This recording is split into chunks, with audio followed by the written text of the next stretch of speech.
শরৎকাল মানেই পাকা তাল, আর পাকা তাল মানেই তালের বড়া।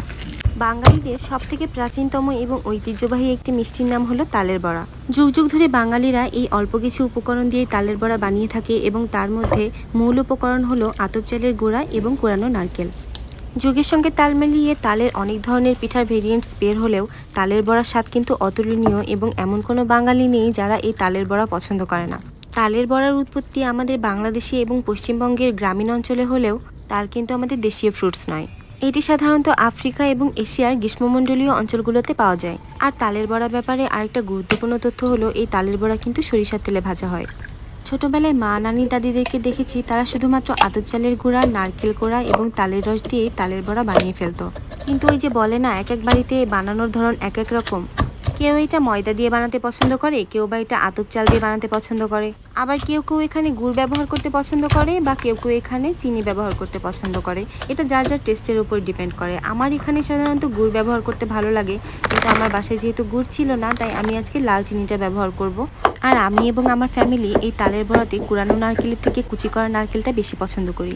আর আমার আম্মুর কাছে তালের বড়াতে সবথেকে বেশি ভালো লাগে হচ্ছে গুঁড়ো দুধ আর ঘিয়ে ভাজা সুজি। আমার কাছে তালের বড়া বানাতে সবথেকে বেশি বিরক্তকর যেটি লাগে সেটি হলো তালের আঁশ থেকে তালের রসটা ছাড়ানো। যেহেতু আমি আগে কখনো তালের রস ছাড়াইনি, ভিডিও করার জন্য আমি ওয়ান টাইপস অফ বাধ্য হয়ে আজকে তালের আঁশ থেকে তালের রসটা ছাড়িয়েছি। আমি আজকে যে রেসিপিতে তালের বড়াটা বানিয়েছি এটা কোনো অথেন্টিক রেসিপি নয়। আমার কাছে অথেন্টিসিটি মানে হলো যে যার নিজের টেস্ট মতো বানাবে। কারণ সবারই যে সব রকমভাবে ভালো লাগবে তা কিন্তু নয়। আমি যেমন সরিষার তেলে ভাজা পছন্দ করি, অনেকে সাদা তেলে ভাজা পছন্দ করবে। আর অবশ্যই এই রেসিপিটা ইন্সপায়ার্ড বাই ইউটিউব, ইনস্টাগ্রাম আর ফেসবুক। আমি আমার প্রতিটি রান্নার রেসিপি ইন্সপায়ার্ড হয়েই করি বা আমার আম্মুর থেকে শিখে করি। এই রেসিপিটা আমি ইউটিউবে দেখেছিলাম। আর এই তালের বড়ার একটা বিশেষত্ব হলো কোনো ধরনের কোনো মেজারমেন্ট ব্যবহার করা হয় না। ইনগ্রিডিয়েন্টসগুলোর কোনো স্পেশাল মাপ নাই। জাস্ট হাতের গুণে আর চোখে দেখায় আমি ইনগ্রিডিয়েন্টসগুলো ব্যবহার করেছি আমার নিজের ইচ্ছা মতো। এবং মোটামুটি একটা থিকনেস করে মাখিয়ে নিয়ে আমি লাস্টে একটু বেকিং পাউডার ব্যবহার করেছি। এবং আজকে আমি আমার অবশ্যই পছন্দের মাটির পাত্রে ভেজে নেব। এবং ভেজে নেওয়ার জন্য আমি অবশ্যই এখানে সরিষার তেল ব্যবহার করেছি।